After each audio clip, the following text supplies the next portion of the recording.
Hello and welcome back to the LT Showcase. Well, it's hard to believe, but it's the 4-year anniversary of Terranigma, my first solo review. Well, in honor of that, I'm going to take you back to the past and take a look at another Enix game. No, it's not another part of the Gaia trilogy, although ironically, Gaia is in this game. We're talking about E.V.O. The Search for Eden, or just E.V.O. Let's check it out.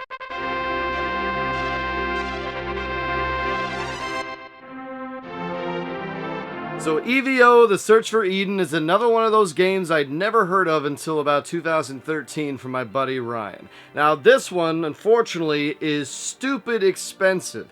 It's actually come down in value in recent years. I remember when it was upwards of $200. I think I picked this up for a little over $130, $140 with one of those eBay coupons, which, yes, way too much for a game. I've kind of stopped picking up games, but come on, I needed it.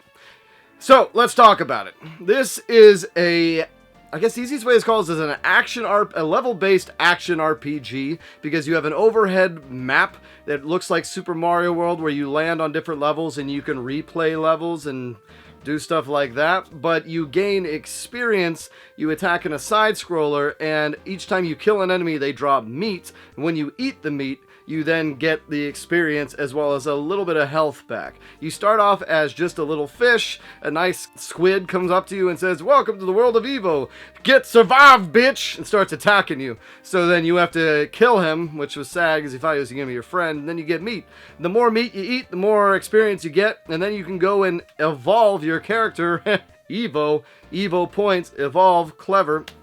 And you can evolve your character and get stronger jaws, horn, better feet, better fin, better tail. Essentially, the whole game is a big grind fest. It's just kill enough enemies, find the sweet spot in one of the levels where you can kill enough enemies in your weakened state until you can get a massive upgrade like the jaws. The first thing is always get the jaws upgrade, because once you can have the big biting attack power, that's king.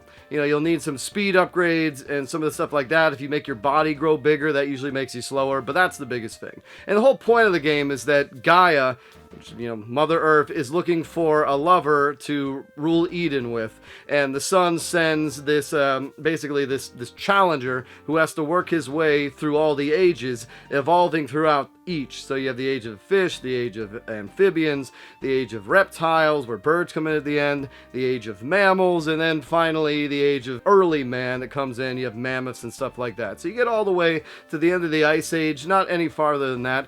And if you beat it, you get to essentially mate with Eden, or mate with Gaia. And like I said earlier, they just love Gaia in these Enix games. I swear, I've never seen more Gaia than in any of these. So that's kind of funny. And so you have to work your way through each age. You start in the age of fish. So what I did is, when I first saw my buddy play it, he said to grind on the first screen, get a little bit of a leg up, which I always tell people to do, and then you can move on. My issue with this game is that I'm okay with doing that for a brief period of time, when you have to level up, or, little spurts. But what happens is each time you go to a different age, you move from one land to the next, and the guy's like, "I'm going to give you a different body." It's like, no, don't give me a different body, because I know my new body's going to suck. And that's what happens. You move from age 1 to 2, and you become this amphibian that's slow as hell and has no attack power, and you gotta start all over. So then I found an area where you could collect dragonflies, and then that was the best grinding spot. Then you go to the next age, which is the amphibian age, or no, the reptile age, and then you have to find the great sweet grinding spot there, which I think was the head-butting dinosaurs, and then later some of the other dinosaurs. And it just, it keeps going, but it's always the same feedback loop. As you grind, you get the best upgrades, and then suddenly it's run through the stage. There's not much in between. And that's kind of it's a fun game, don't get me wrong. It's really cool when you get the meat. Sometimes you get glowing meat that's, usually 5 times what the experience is. Although you'll find some of the meats only give you double experience in the later eras. So that rule didn't kind of always apply. The hardest thing about the game is really the boss fights, because you'll go through the levels. Very rarely will the enemies pose much of a threat, especially once you get yourself fully upgraded, which, yes, there's different upgrades. You have different tails, different fins, but usually it's buy the most expensive one, idiot, and that's the way to go. And generally stay away from the horns, especially in the fish zone. If you get the swordfish horn, it gets rid of your jaws, which the jaws are the thing that do the damage. The horns are kind of just there. They randomly proc every once in a blue moon and can break, so they're not really worth it. Not really worth it at all.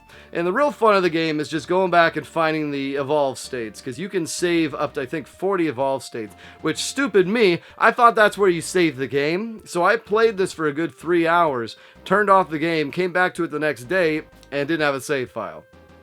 So I contemplated using the old save file and just jumping to the end of Era 4, because I was at the beginning of Era 3. I'm like, no, I can speed through this, and that's what I mean is you will get the grind spot, then you know what the best upgrades are, and then you can speed through to the end. So I think I managed to do what took me 3 to 4 hours in about an hour and a half, getting all the way back to stage 3. And like I said, the boss fights are the hardest thing. You have the shark fight, which requires a lot of agility. You have to let him hammer himself, and you get the pattern down, and that's really what it is. Same thing with the king bee, the queen bee. They seem impossible, but then you get the pattern down, and then especially if you can trap them in a corner, especially on the later fights, you can trap people, or you can use, once you get to the age of mammals, you get a back kick, and that's kind of what makes the Yeti people just a no contest. They come at you and you back kick, back kick, back kick. There's nothing. They can't even touch you. And there's a lot of sadness in this game too.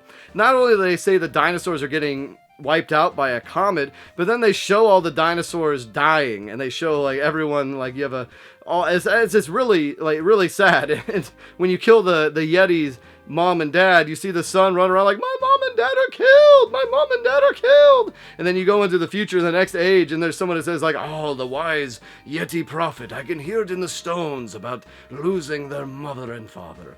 It's I mean, I'm not mean to laugh about it, but it is, you gotta laugh about it, you gotta cry about it. I'm choosing to laugh about it, but it is a little bit heavier than I would expect from a Super Nintendo game, especially when the tone never really reflects that in the game itself. It's kind of just kill or be killed. But I did enjoy it. I didn't really go through and find much of the special transformations, because you'll find crystals throughout the game. You have a red crystal that'll temporarily turn you into something epic. So you have the manta ray, or a dragon, or an elephant. Those are usually scoured and hidden out throughout various levels. You have a green crystal that'll allow you to go back and turn yourself back into an older transformation. Now, I don't know if this is supposed to be a permanent transformation later in the game, because every time I used the green crystal, it would have a thing pop up maybe a stage and a half later that says transformations or crystals do not work anymore, and then it reverts you back to your last transformation. And then you have the blue crystal, which is just experience. Now, it doesn't sound like you can get much of a holdback in this game, but if you die, it says, guy, I was like, oh, I revived you, don't tell my dad, but you lost a little bit of experience. You lose half. No matter how much experience you have, you lose half. One time I found a blue crystal. I'm like, sweet, now I got 10,000 XP, mate. Died a minute later. Back down to 5,000. Gone. So it really behooves you to spend your experience as soon as you get. So that's why the game is tailored to finding these grind spots, getting all the experience, fully upgrading, and then just ignoring the experience. Because some of the bosses, they have a bit of a pattern to learn. Especially the last boss. He shoots all these different crystals out at a random order, and some of them are hard and some of them are actually beneficial, like some meat that revives you, gives you extra health. But it's just all in all a really fun game, really unique, nothing else like it on the Super Nintendo. It is such a shame that the game is so expensive, and I liked it.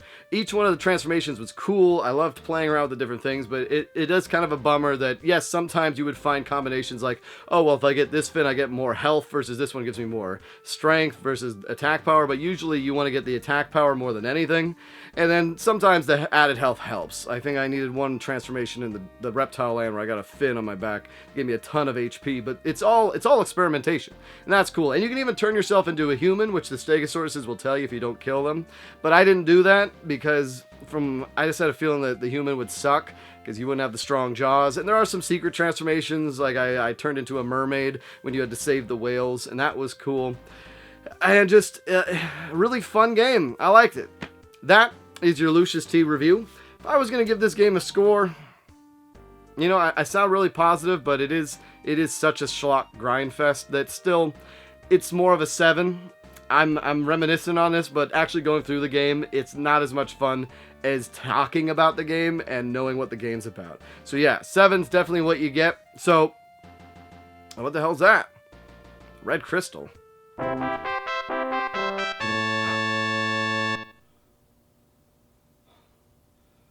The fuck is this shit?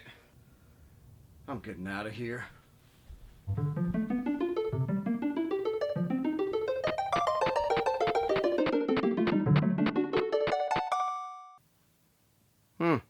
Well, that was unexpected.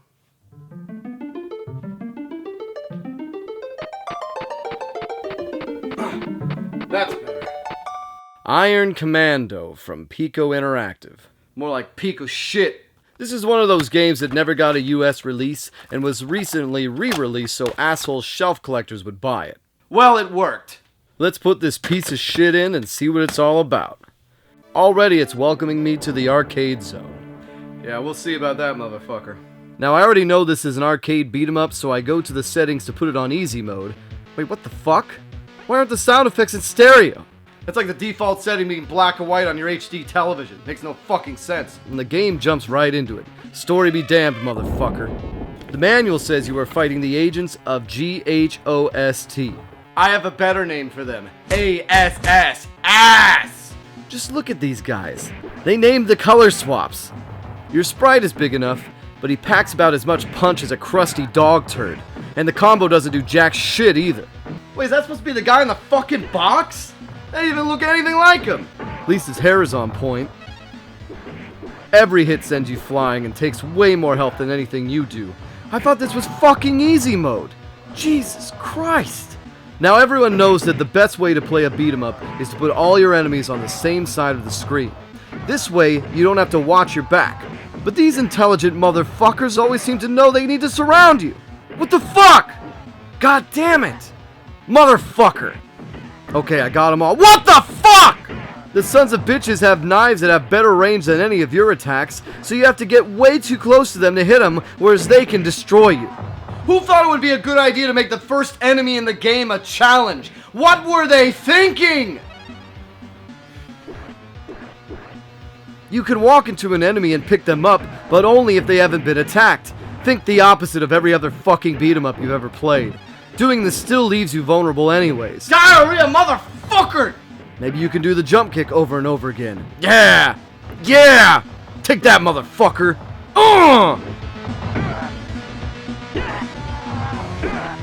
Wrong.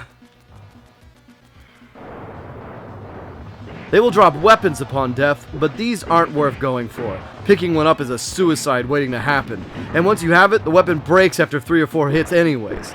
The guns at least pack a decent punch, but have limited bullets that require half a second to fire that leaves you more vulnerable than my ass cheeks in gym class!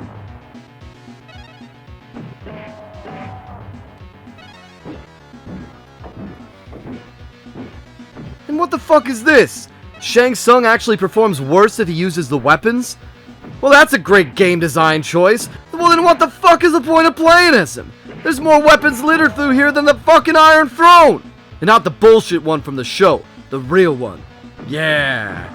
So you get to this part in stage 1 where bad guys keep getting out of a car and it's just endless. They won't stop. God damn it. They just keep coming. Fuck. Fuck. There we go. Motherfucker. God. Jeez. What the fuck? The car can be attacked?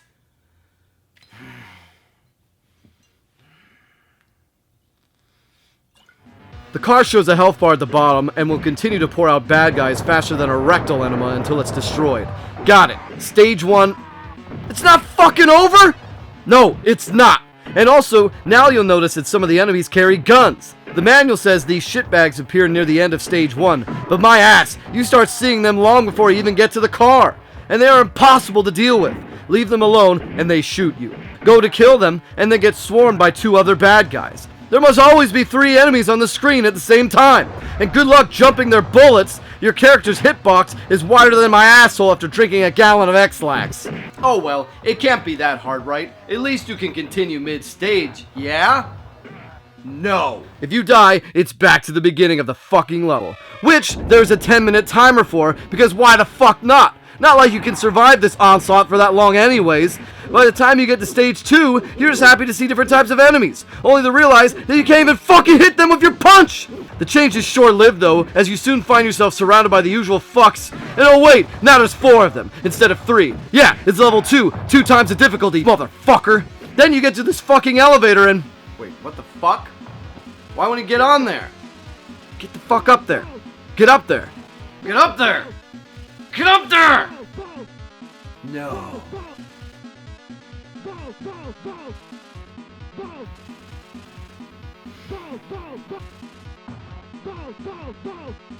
Fuck! This game is fucking terrible. It's fucking criminal. Iron Commando, Iron Command my fist for your fucking chipset. My dog is shit out games more playable than this. I wouldn't wipe my ass with this game. It fucking sucks. It's... The crystals aren't valid anymore. The fuck? That was weird. I'm drinking Rollin' Rock? Holy shit. I must be desperate.